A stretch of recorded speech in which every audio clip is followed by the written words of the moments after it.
Welcome to this online video lecture on fluid mechanics. So in the previous video, whatever we have discussed on the fluid mechanics, hope you have understood all those concepts. So today in this, if you have any doubts on those concepts, you can comment it in the comment box and we'll try to clarify those doubts. So in this video, we're going to start with a new concept. So without wasting much time, let us begin this session. In this video, we're going to discuss about energy grade line and hydraulic grade line.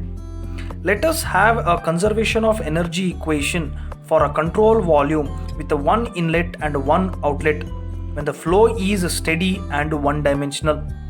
All the terms have a unit length and are called head, that is pressure head, velocity head and datum head. Let us define two new quantities called energy grade line and hydraulic grade line. These terms will help us to visualize how mechanical energy changing in the fluid flow. Energy grade line, that is EGL, is a sum of pressure head, velocity head and datum head, that is P by rho g plus V square by 2g plus Z, which represents the total mechanical energy in the fluid flow. The hydraulic grade line, that is HGL, is a sum of pressure head and datum head, that is P by rho g plus Z, which represents the total potential energy in the flow. The difference between the EGL and HGL is V square by 2g, which is nothing but the total kinetic energy in the fluid flow.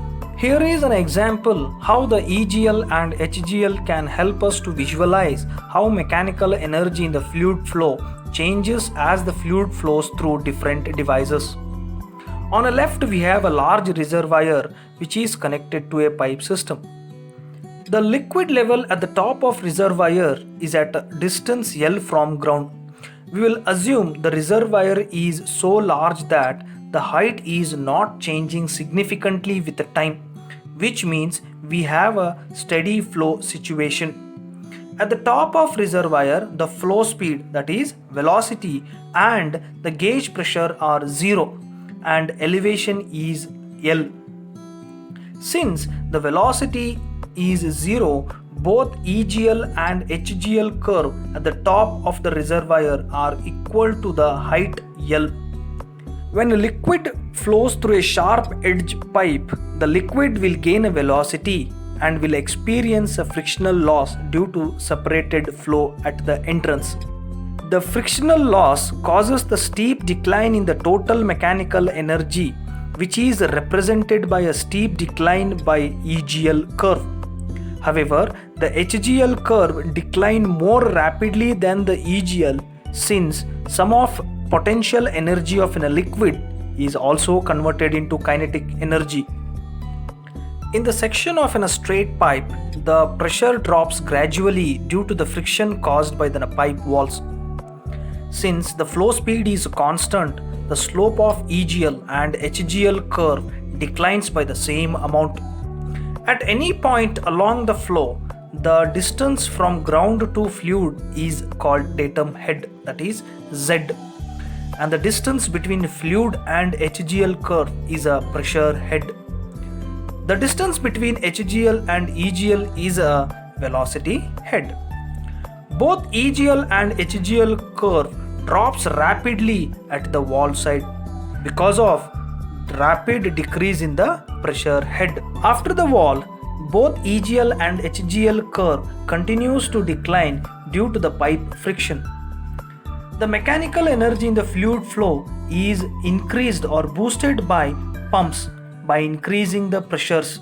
So both EGL and HGL curve rises sharply at the pump. After the pump, the fluid travels to the pipe and the nozzles. The nozzles accelerate the flow while lowering the pressure.